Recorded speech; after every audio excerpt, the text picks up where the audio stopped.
Part B, talking about the color change from pink to colorless. So the first one is we must know that fat is digested by the lipase. That is, it forms forming fatty acid, which is acidic. And having acidic adding, so therefore it will neutralize or decrease the alkyne. If you say increase, it is increase acidity. So therefore the pH of solution change from higher than pH 8 to lower than pH 8. Then the indicator changes from pink to colorless. The situation is like this. Alright, in the beginning it is fat. Now fatty acid is there, plus glycerol, and due to the presence of lipase. Originally there's sodium carbonate. So the pH is larger than 8. Now it becomes smaller than 8. Therefore, the color turns from pink to colorless.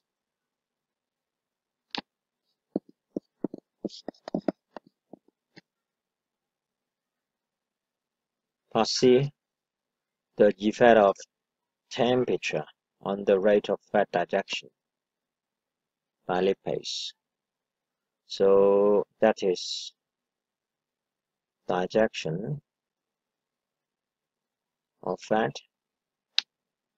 and it is affected by the effect of temperature. So that is, we're talking about the relationship, and therefore we say the cause is the temperature and the result is the digestion rate of fat. Therefore, we call this the independent variable, and this therefore become the dependent variable. And as we learned, there are other factors which also affect the result.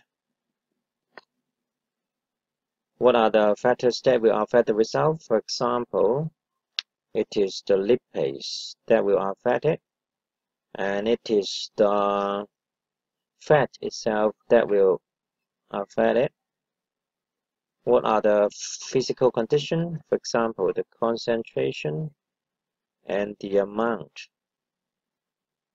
of the lipase and fat will also affect the result. However, we just are interested in the temperature. Therefore, these two become the variable that has to be kept constant, and we call them the controlled variable. That is the question asking, what the question is asking for. The first one, therefore, is the concentration of lipase, and the second one could be the concentration of fat or amount of fat. Part 2, about the rate of time taken. Alright, what do? actually rate of a reaction is equal to 1 over the reaction time. Therefore, your answer is the rate should be calculated or found by the reciprocal of the reaction time, the reciprocal, or you say divide 1 by the reaction time.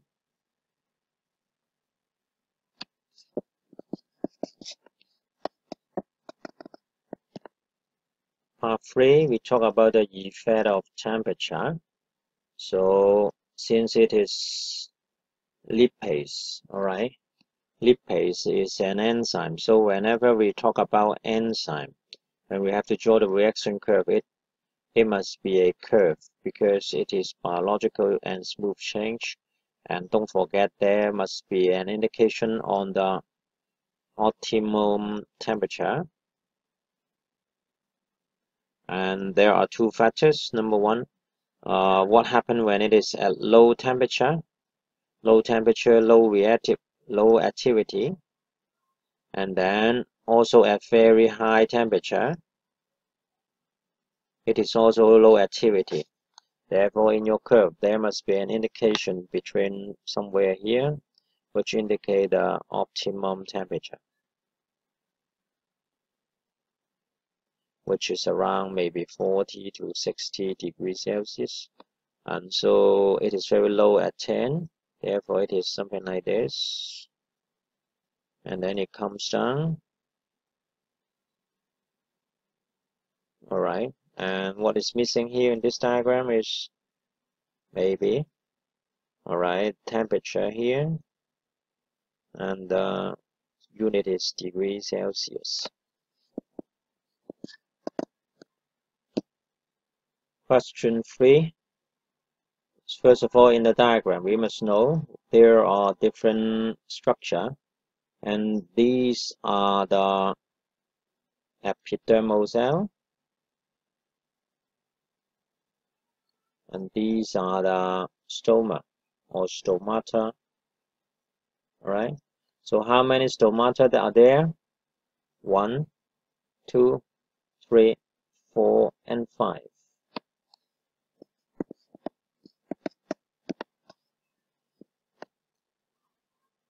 So we have to talk about how we are going to make a temporary mount of the sample. So we have to, first of all, peel off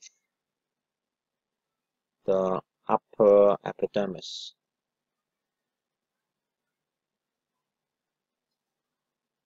And it is done by a forceps,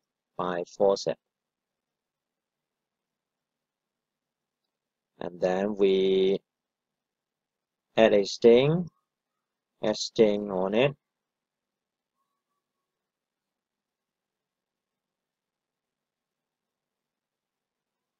Stain can be iodine. Then we lay it on the slide, and then we have to cover it with a cover slit. And of course, we should peel it off, and then we lay it on slide, and then we add stain, and lastly cover it with a cover slit. Now do the calculation.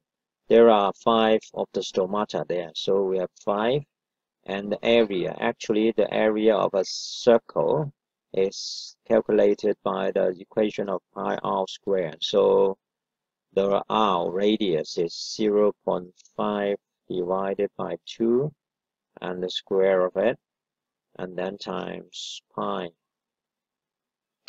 So in the end, this will be the answer. And then since we are counting the stomata here, so the answer should be number of stomata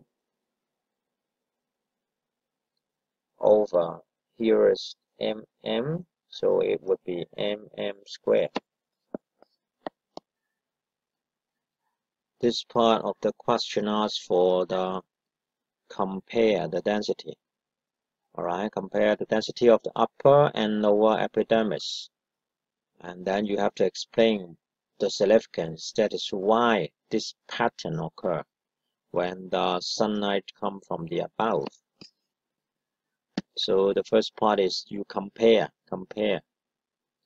Then we know that from the above diagram, the upper epidermis has a much lower density. Alright, stomata density than the lower one. And then why? What is the effect? Alright, actually under sunlight or strong sunlight from above,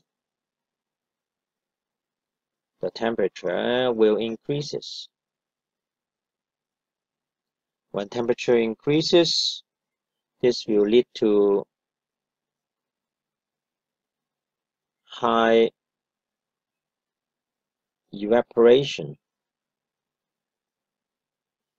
and transpiration, alright, at upper epidermis.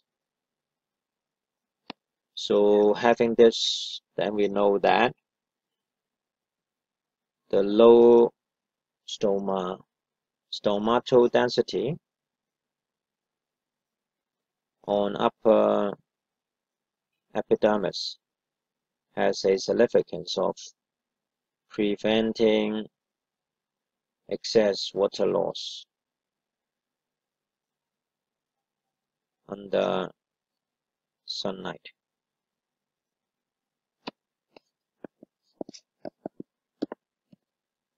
Question 4, menstruation cycle. So it talks about 28-day cycle and menstruation come on day 1. So here's M1, and then usually continue for 5 days. Therefore, alright, look the photo, remember 5, 14, and 28. So the first question, what is menstruation? So menstruation, note that it is asking about menstruation, not menstruation cycle. So you describe what is menstruation. It is the breakdown of the uterine lining. Right, not breaking down, and it is also leaking. The slot off, that is, it comes out. So it is a must. So you add, alright, both of them, breakdown and slot off. Then the part B of the question asks about checking the day of high chance of getting pregnant. That is, therefore we highlight the day 14. Alright, is ovulation day. Therefore 1 day before it and 1 day after it. Therefore we shade up these 3 days.